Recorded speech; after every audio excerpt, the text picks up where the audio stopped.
안녕하세요. 크리스천 영성학교를 운영하는 신목사입니다. 오늘은 기적은 귀신들도 즐겨 사용하는 공격 계략이다 라는 제목으로 생각해 보도록 하겠습니다. 자, 영성학교에는 다양한 신앙관과 경력을 가진 분들이 찾아옵니다. 충주의 시골 구석까지 찾아오는 분들이라면 우리나라 어딘들 가지 않았겠습니까? 그래서 그분들이 다녀온 유명한 교회나 기도원, 심지어는 이단 교회까지 자세한 이야기를 저에게 들려주었어요. 이단 교회든지 아니든지 간에 교인 수가 10,000명이 넘는 대형 교회라면 대부분 입이 떡 벌어지는 이적과 기적이 일어났다는 게 공통적입니다.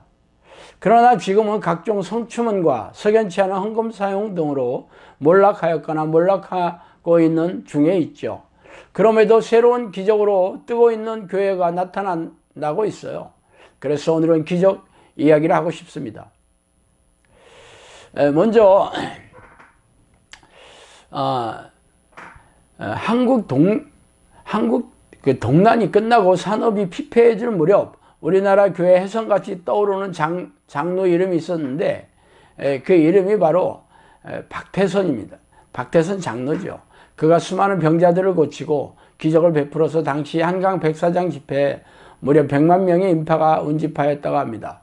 정신질환과 고질병을 고치고 싶어하는 수많은 사람들이 인산인해를 이루었고 임박한 종말론을 설파해서 자신들이 세운 공동체에 들어가야 구원을 얻는다고 하면서 당시 허다한 사람들이 전 재산을 교회에 헌납하고 신앙 공동체에 들어가기도 했습니다.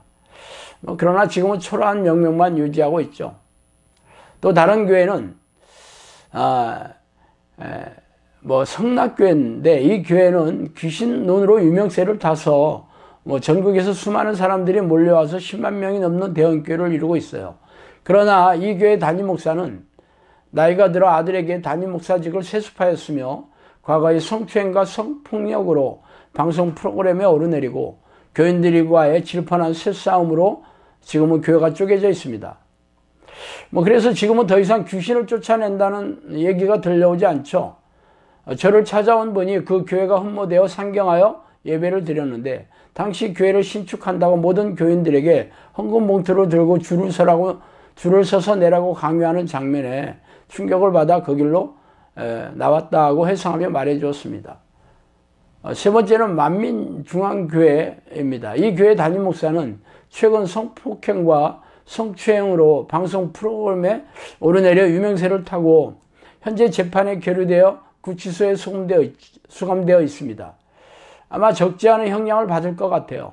이와 유사한 사건이 JMS의 정명석 목사 사건이죠. 그도 유명한 이단 교회 목사로 신도들을 성폭행하다 10년형을 언도받아 복역하여 최근 출소하였습니다. 이 이단 교회의 특징은 놀라운 기적과 이적이 일어난다는 것이죠. 고질병으로 고통을 받는 수많은 사람들이 치유된다는 입소문이 나서 많은 사람들이 몰려들었다니 공통점입니다. 저를 찾아온 어떤 분이 이 만민교회에 이재롱 목사를 찾아갔던 이야기를 해주었어요. 금요 철야 예배 전국에서 온 수많은 관광버스가 줄을 이었으며 12시부터 새벽 4시까지 이어지는 철야 예배 찬송 율동에 이어 이 목사가 1시간 동안 넘게 열정적으로 설교를 했다고 합니다. 기억에 남는 것은 간증하는 사람들이 올라와서 아주 실감나게 자신에게 일어난 기적을 간증하는 장면이었다고 합니다. 그런데 기가 막힌 것은 예배가 끝나고 이 목사가 퇴근하는 길에 수많은 환송 인파가 길에 길게 줄을 서서 그 차 창문을 조금 내려 손을 내밀자 그 목사의 손을 조금이라도 잡아보려고 아수라장을 벌인 장면을 목격하고 충격에 빠졌다고 합니다. 마치 유명 아이돌 가수의 인기는 저리 가라 할 정도였다고 합니다. 제가 오늘 얘기하고 싶은 것은 기적이라고 죄다 하나님이 주시는 기적이 아니라는 것을 콕 집어주고 싶어요. 무당들도 병을 고치고 절에서도 치유가 일어나고 또 최근 급성장하는 S 이단에서도 병을 고친다고 난리라고 합니다. 그러므로 고질병을 고친다고 죄다 하나님의 종이고 성령이 함께하는 교회라고 착각하지 마세요. 물론 처음에는 성령의 능력으로 시작되었는지 모릅니다.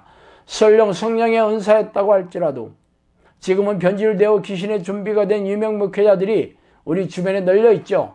그들은 결국 성추행, 성폭행, 교회 세습, 헌금 유용 등 하나님 얼굴에 똥칠을 하고 있습니다.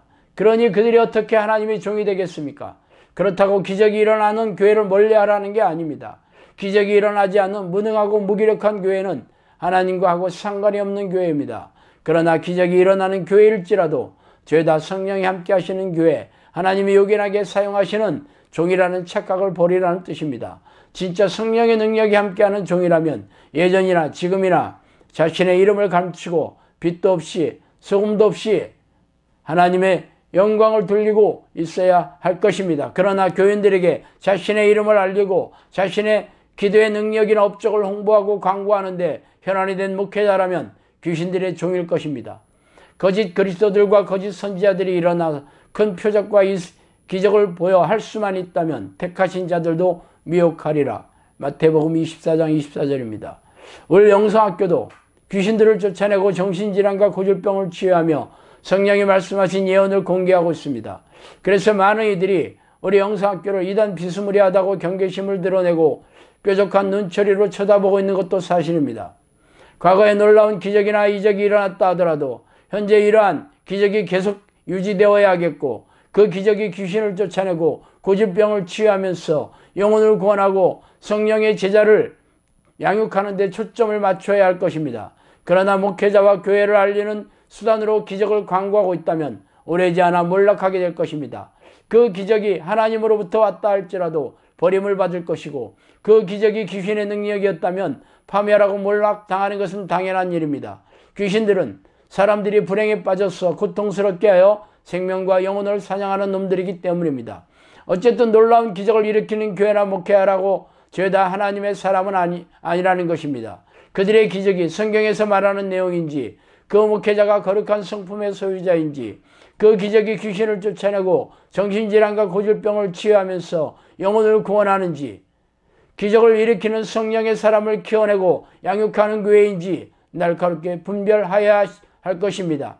그게 아니라면 기적을 앞세워서 하나님의 백성을 사냥하는 귀신들의 좀비일 것입니다. 오늘 여기까지 하겠습니다. 감사합니다.